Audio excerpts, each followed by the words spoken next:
families in Minneapolis are mourning. Our Greater Annunciation Fellowship is mourning. Our entire city is united in grief, and at the same time, based on this incredible group of people that has assembled here in City Hall, we are also united in action. We are committed to not having this be the scenario where another politician comes up to say never again. Another person stands in front of a microphone to announce a horribly tragic and unspeakable situation where more family members have been killed. We are committed to making this time different. And we have so many residents around our city and around our state that are 100% united to make sure that something like this doesn't happen again. Of course we're standing up with love. Of course we're standing up with thoughts and with prayers. But thoughts and prayers are not going to cut it. It's on all of us to see this through so that there is an action, so that something like this never happens again. We need action at the federal level. We need action at the state level. We need coordination with the cities around the country to make sure that every person has this common foundation of safety where they can send their kid off to school and have the confidence that they will be safe. Think of these kids not as somebody else's, but as your own. Think of those last words that you had with your child just this morning before you sent them into school. You kissed them on the cheek, you got them set up with their shoes, you pushed them a pouch of applesauce. Maybe these were little annoyances, but the truth is that there's this common and beautiful thing. We love our children. Make these changes not out of hate. Make them out of a simple and beautiful foundational love for our kids. And so what are we talking about? When we talk about action, we need to talk about the action steps that need to take place. We need a statewide and a federal ban on assault weapons.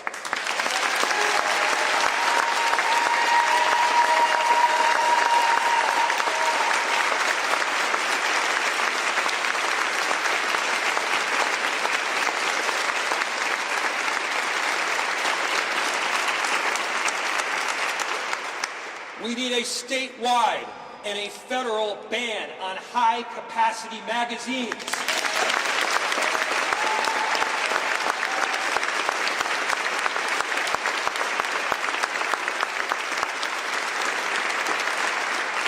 There is no reason that someone should be able to reel off 30 shots before they even have to reload. We're not talking about your father's hunting rifle here. We're talking about guns that are built to pierce armor and kill people. Why do we have them coming in by the trunk loads onto our streets around the country? And this is not just about Minneapolis. Because you can buy an assault rifle in Milwaukee, and that assault rifle is in Minneapolis by noon that very same day. And so when we talk about the work that needs to be done, it's going to take a whole lot of unity from a lot of different cities, and I've gotten calls from their mayors who have experienced virtually the same thing that we experienced yesterday. And because we love our kids, because we love our families, because we love our constituents, we all have the obligation to act. And what you see here, you see federal Congresswoman, you see we see our Minneapolis state delegation. You have council members from both Minneapolis and St. Paul. You have our sheriff. You have Moms Demand Action, Protect Minnesota, and every town all united and rallying around a common theme, which is keeping our cities and our country safe. And here's the thing. To the extent the federal government isn't willing to do it, To the extent a divided legislature prevents our state from acting, and by the way, I know that our Minneapolis delegation is on board with this work because they've been doing it. Thank you.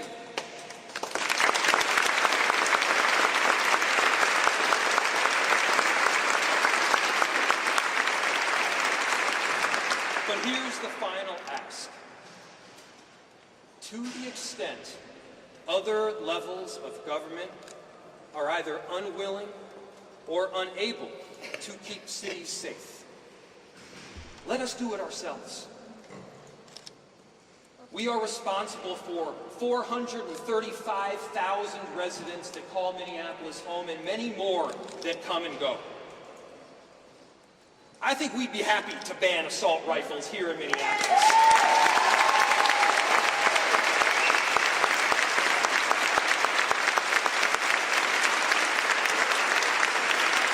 I know we'd be happy to prevent a next mass shooting from taking place. We have every obligation, not just to each other, but to these families that call Minneapolis home. We love them. Let's love them with more than words. Let's love them with the kind of action that will forever make the difference for people in our city. So the next go-round, there's not another city 2 months from now that is saying the same damn thing. Let's stop this from happening. Let's stand up for our children. Let's stand up for each and every one of them.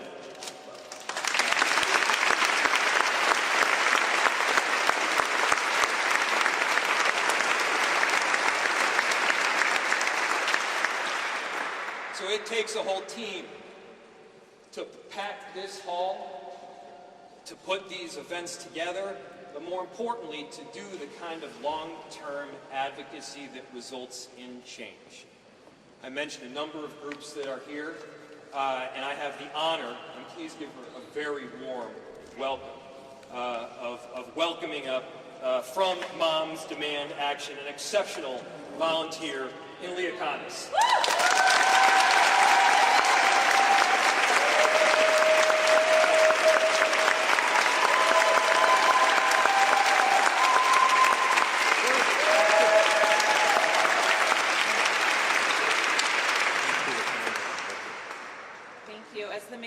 My name's Leah Condis. I lead the Minneapolis local group of Moms Demand Action for Gun Sense in America. But today, I'm not here just as an advocate. I'm here as a mom. I have 3 daughters. One of them has already lived through shootings at both the mall and the state fair. And I'm a Catholic. I forgot to mention that part. Now, here in our own city, families are living through the nightmare of a shooting on the very first day of school. Annunciation Catholic School should have been a sanctuary, a place where kids laugh with their friends, teachers prepared lessons, parents feel safe dropping their children off in the morning. Instead, gunfire tore through those doors.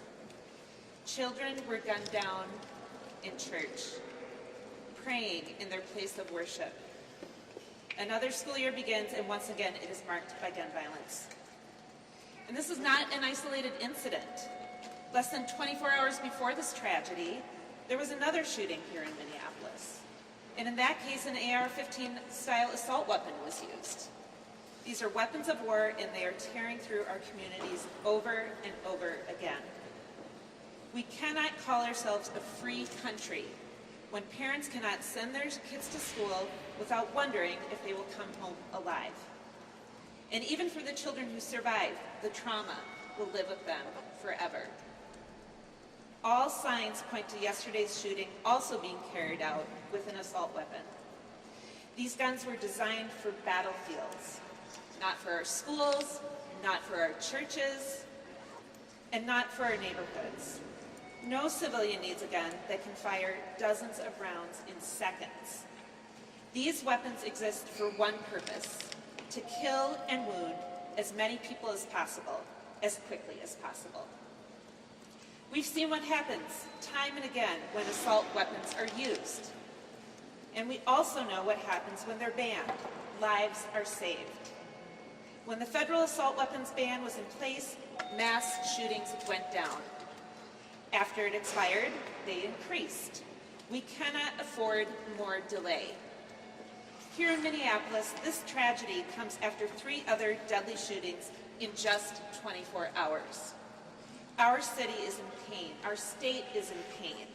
And yet still, lawmakers at the state and federal levels refuse to do the one thing that could stop this: ban assault weapons and high-capacity magazines.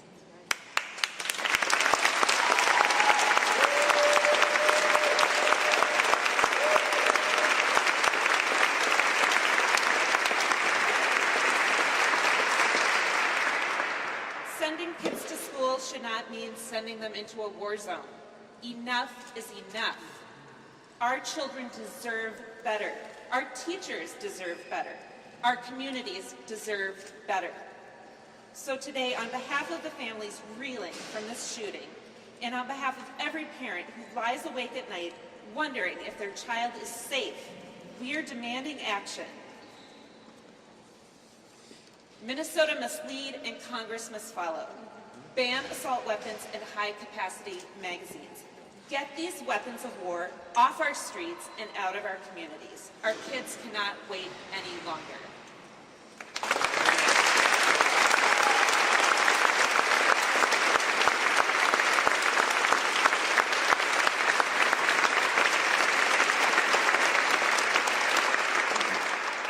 It is my privilege to introduce my Congresswoman, Representative Ilhan Omar.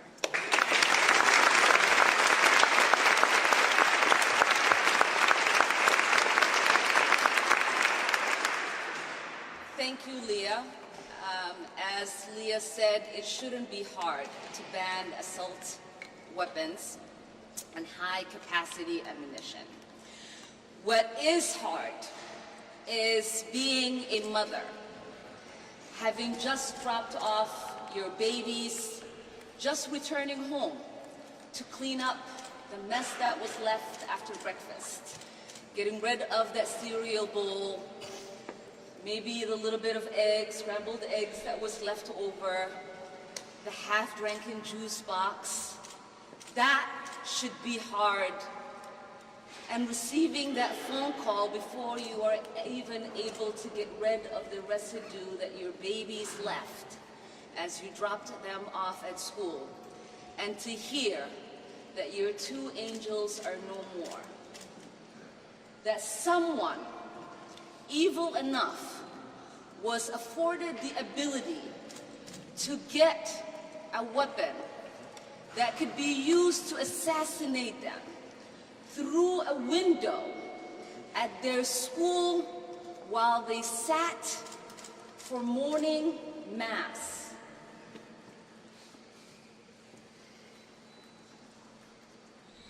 I do not know what society finds themselves in the place that we continuously find themselves since Columbine, that comes together in these moments of grief, that rightfully prays for the grieving families and victims, but does not come together to do whatever they can to make sure this does not happen again.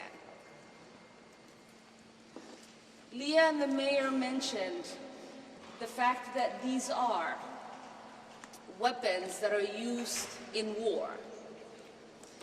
I know a little bit about that. At the age of 8, I survived war myself. I never imagined that I'd come to the United States and be in high school, and that there would be a school shooting, and that I myself and my kids to come would practice school drills on how to avoid being gunned down in one of the greatest nations in the world. There is something fundamentally broken.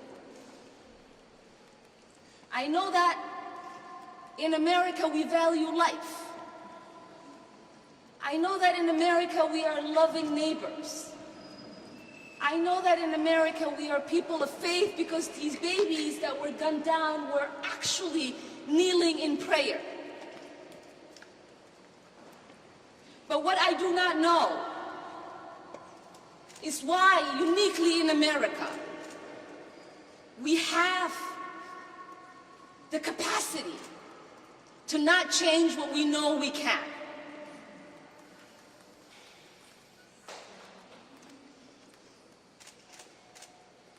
So that is what we must ask ourselves. This is not a big issue for us to solve, like curing cancer or AIDS, even though we attempt to do that every single day. This is something that is simple, a simple ban to make sure people who should not have access to these weapons do not get them, and then cause harm and trauma for generations to come in our communities. It is a simple ask. You don't have to be a Republican, you don't have to be a Democrat, you don't have to be political at all. You don't even have to be a parent, you don't have to love going to the movies or watching concerts. All you have to be is a human being who loves the ability to live in the liberty of knowing that no one has the capacity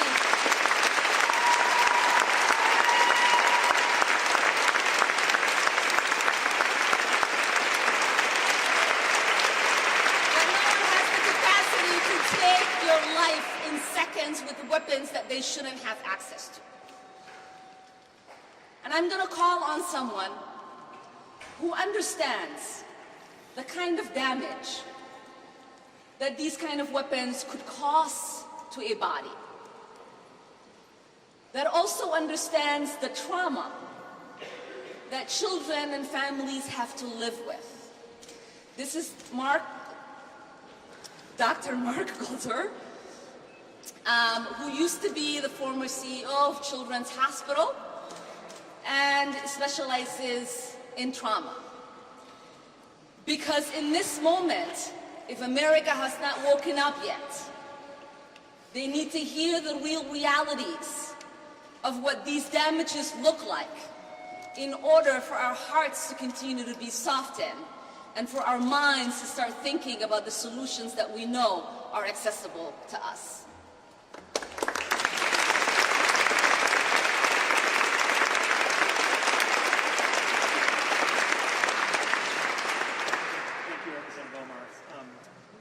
Dr. Mark Orlick. I'm a pediatric emergency medicine physician, and I want to start by acknowledging the grief of all the children and families in Assumption Church. Every single one of them was assaulted and traumatized yesterday, everyone in that community. And I also want to acknowledge the folks in the EMS system and at Hennepin Health and at Children's Minnesota who took care of those patients.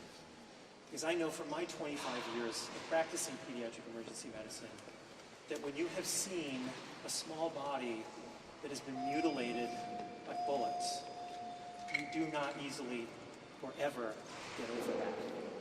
And all the more so because we all know it is entirely preventable. Since 2020, when gun injury became the leading cause of death for children in the United States, since then we have been saying that we are in a public health crisis. And we are. But too often we are putting emphasis on the word crisis instead of on the word health. This is a health issue.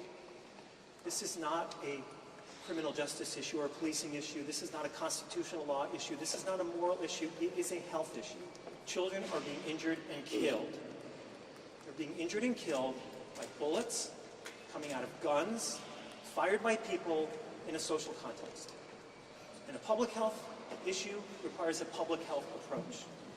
Centuries of public health research and experience tells us that we have to address all of those factors. In this case, starting with the lethality of the gun and the bullet. Now, the mechanics of this are pretty simple, as Representative Omar said. It's simple. More bullets fired with more force, more injury. Fewer bullets fired with less force cause less injury. It really is that simple. And it turns out the epidemiology and the public policy is also quite simple. There is extensive research showing that in jurisdictions with stronger gun safety laws and policies, including limitations and bans on semi-automatic weapons and high-capacity magazines, that in those jurisdictions there are fewer people who die of gun injury. Easy, right? So what we need is those actions. We need those laws because those laws will save people's lives, period. Those laws can and will save our children's lives. And so,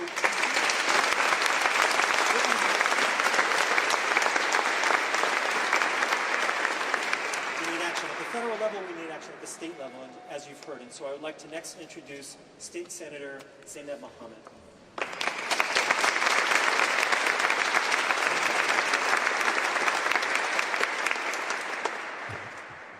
Okay. They're asking me to get lower so you can hear me. Speak louder? Okay, great. I want to thank everyone for being here today, including so many of my legislative colleagues. And I want to take the opportunity to call out few of them who are not here today but have been extraordinary on this issue. And some who are with us, including Senator Marty, Senator Latz, and Senator Gustafson. The list of us who demand action on this issue is large and growing every day. And because we cannot go back in time, the moment to act is now. What happened at Annunciation Catholic School yesterday was an attack against our beautiful Southside community, against all people of faith, and against humanity. As we have said already, and it must be repeated, offering prayers for the victims is not enough. These children in the church were in the act of praying. Some of us are privileged to be in a position to not only pray for peace, but to act on it and to create it. At the legislative level, we have taken steps to make our community safer, like red flag laws and enhanced background checks. We have and will continue to give law enforcement new tools. But the monsters who commit these horrific crimes and acts keep using the same tools. The same weapons of war turn up over and over at different shootings. High-powered, high-capacity rifles have killed thousands of Americans over the decades, and hundreds of children, including the ones yesterday. It makes me sick that our teachers and kids know what to do in the event of an attack, that they conduct drills to react when that awful moment comes. Parents have practiced at explaining the unexplainable and consoling children who have lost friends, who are afraid to go back to the classroom tomorrow. We can act here in Minnesota so that generations from now, our children's children won't fear and won't have to worry about anything but books, math, and maps. If the shooter had an ideology, it was one of hatred, of humanity. They express admirations of mass shooters who have targeted Jews and Muslims and Christians and progressives and children. This is not a part of any community's identity. It is pure hate. The targets of gun violence are too many to count. 2 months ago, it was our friends, Melissa Hortman and John Hoffman and their families, and dozens of other legislators, including me. On Monday, it was 7 people on the street in Minneapolis. Yesterday, it was kids in church. Who will it be tomorrow? How will we explain to them we did nothing to save them? We cannot shield our children with our eyes closed and hands behind our backs. When Martin Luther King was murdered, Bobby Kennedy quoted an ancient Greek poet who said that pain falls drop by drop upon our heart, and that in our despair against our will, through the grace of God, and it becomes wisdom. Our community feels pain, which we cannot forget, and we won't. We must find the wisdom and the strength to act to save each other and all future generations. Thank you.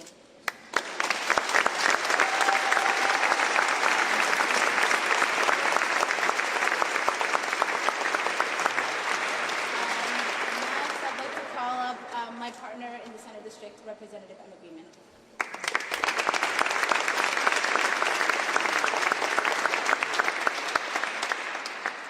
Well, I first want to say, I think on behalf of Senator Mohammed, Councilwoman Koski, we represent the beautiful neighborhood that Annunciation is part of.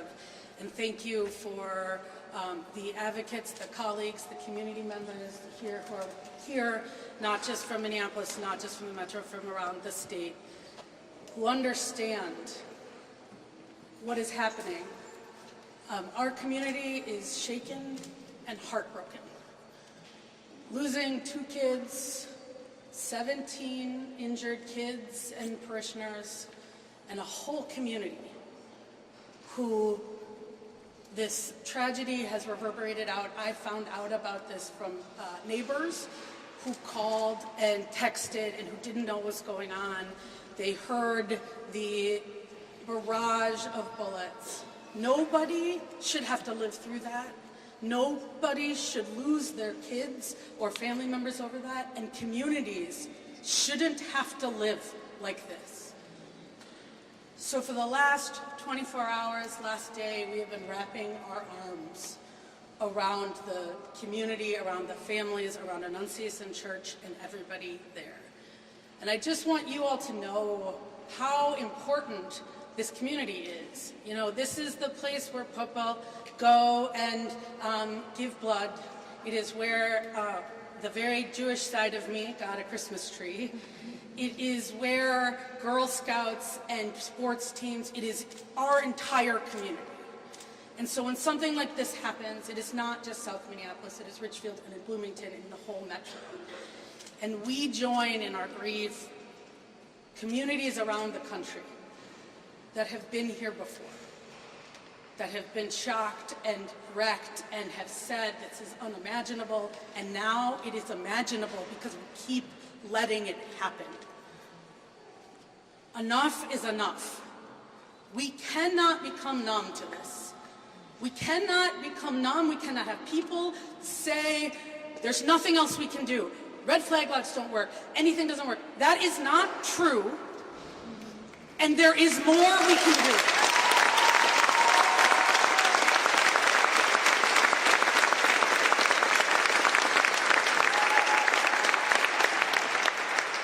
Today, we are talking about a school and a church, but we know across the country it is a school and a church and a concert and a grocery store and a movie theater and just going to work.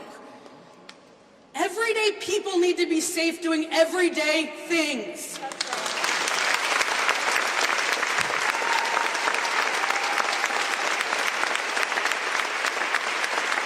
In Minnesota, we have been working hard to get this done, and we know that there is more to do, and we need elected officials, we need communities, we need everybody to demand this, because no longer can any elected officials say, we will not take care of the guns that are killing our kids.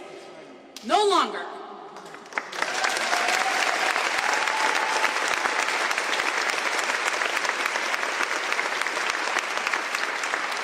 And we know that this is not a uniquely Minnesota issue.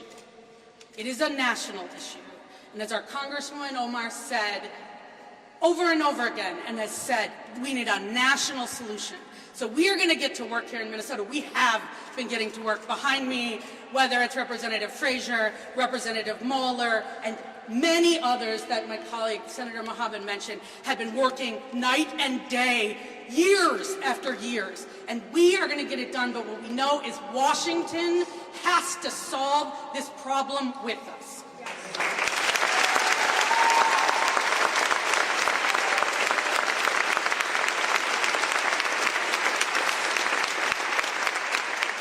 I just want to leave you with the words that the principal of Annunciation said yesterday, because I think it is indicative of our path forward.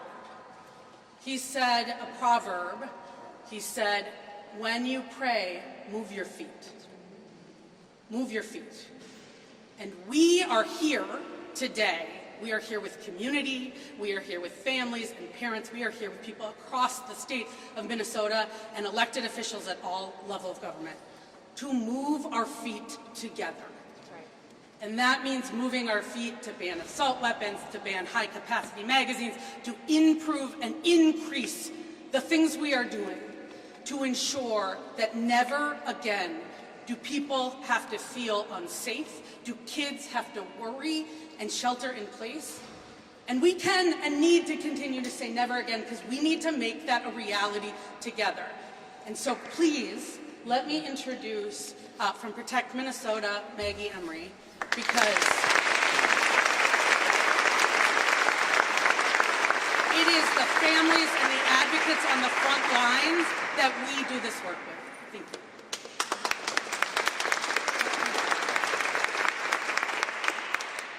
Good afternoon. My name is Maggie Emery. I'm the Executive Director of Protect Minnesota, which is the only state-based, statewide gun violence prevention organization in our state. I stand here today, once again, angry and heartbroken. In 2.5 years in this job, I have lost count of the number of times that I've stood in front of a microphone saying that I'm standing here angry and heartbroken, and I am just sick of it. Yet again, our children, our parents, and our teachers and our communities have been forced to live through a nightmare. Guns are the #1 cause of death for children in this country. Let me say that again, the #1 cause of death for children in this country, and every single one is preventable.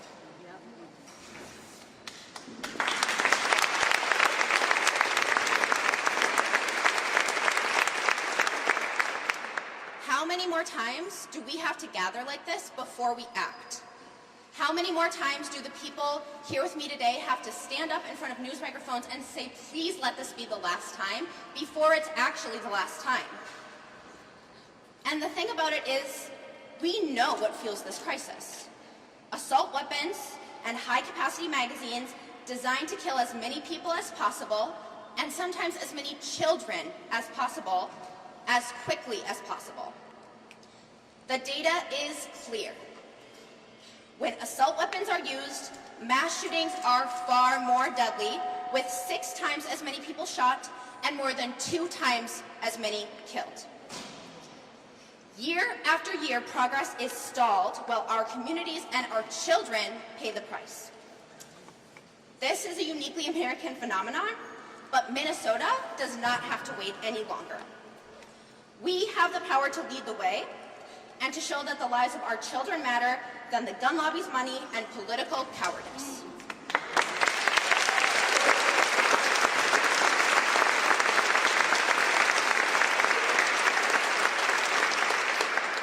Enough delay and enough excuses. It's time to ban assault weapons and high-capacity magazines and to finally put our kids' right to simply grow up ahead of everything else. Brady was not able to be here today, but they asked me to read a brief statement of support saying that Minnesota should finally join states around the nation that have said enough is enough and pass an assault weapons ban and a ban on large capacity magazines. And finally, I'd like to introduce our final speaker, our partner here in the state of Minnesota and around the country in ending gun violence, Moms Demand Action Executive Director, Angela Farrell-Zabala.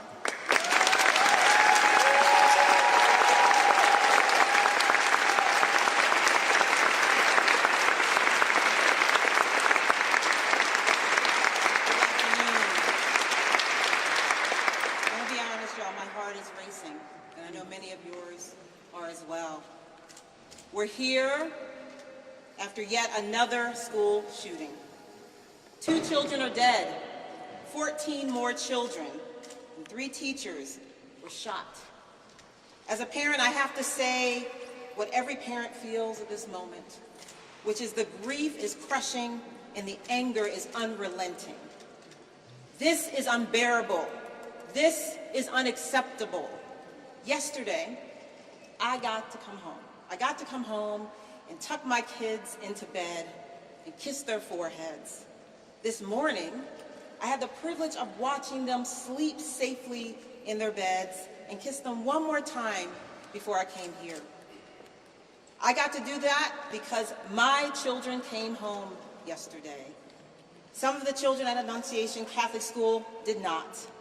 And for those kids who did make it home, For the parents who did get the chance to pull them close and hold them tight, their lives are still forever changed. Right now, some parents are carrying unbearable grief. Some are carrying unrelenting anger. And whatever you are feeling, it's okay. If all you can do today is find a quiet moment and hold your children close because you still can, honor that. If you feel called to scream your anger into the streets, honor that too. If you need time to sit in the grief before you can get loud, take it. And when you're ready, that will be the right moment for you to act. But I do want to be clear, this wasn't random. This was a second mass shooting in Minneapolis in as many days. 2 days, 2 mass shootings. And yesterday, the shooter aimed an AR-style rifle built to kill as many people, as many children, as quickly as possible through the windows of a church and opened fire. We've said it before, but clearly we need to say it again. Assault weapons are weapons of war. Period.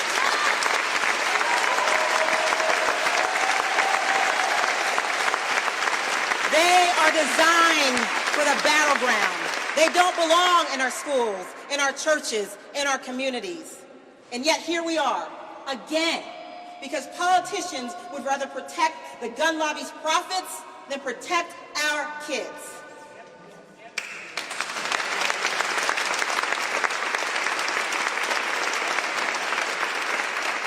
A 10-year-old boy had more courage hiding in a church pew while his friend shielded him with his body than I have seen from far too many lawmakers more beholden to a gun lobby than a child. If children can show that kind of bravery under fire, why can't our lawmakers?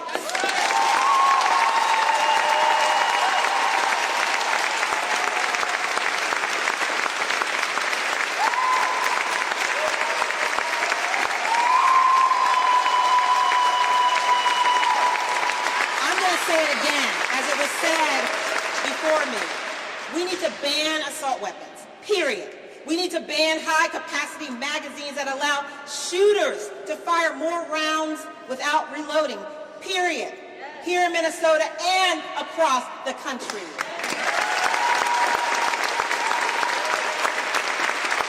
No more excuses. No more thoughts and prayers. Prayers didn't save those children as gunfire rang out while they were actually praying. Action would have. As a woman of deep faith and spirit, there are 2 things that are resonating deeply with me right now. And this is coming from my Christian tradition. The people who enter the kingdom of heaven are not those who claim to know God, but the one who does the will of my Father. Matthew 7:21. And faith by itself, if it does not have works, is dead. James 2:17.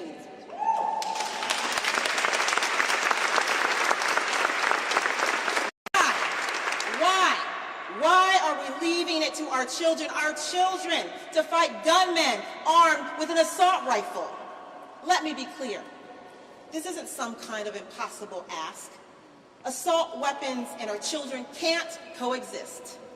And we have seen other states take the mantle. Just this year alone, we saw progress from states like Rhode Island and Colorado. The majority of Americans, Republicans, Democrats, gun owners, veterans, people of deep faith, in fact, people from all walks of life agree that these weapons have no place in civilian life.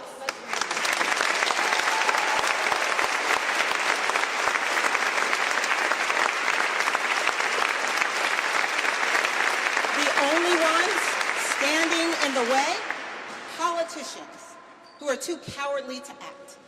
And I say to that, the lives of our children are not for sale, period. We should not have to be standing here the morning after another school shooting, another school shooting, another school shooting. But here we are, yet again, standing in front of you in grief and anger and asking, when will enough be enough? And we will keep showing up and keep asking that question until lawmakers finally decide that the lives of children are worth more than the profits of gun manufacturers. We owe our kids more than lockdown drills and decking to cover insurance pews.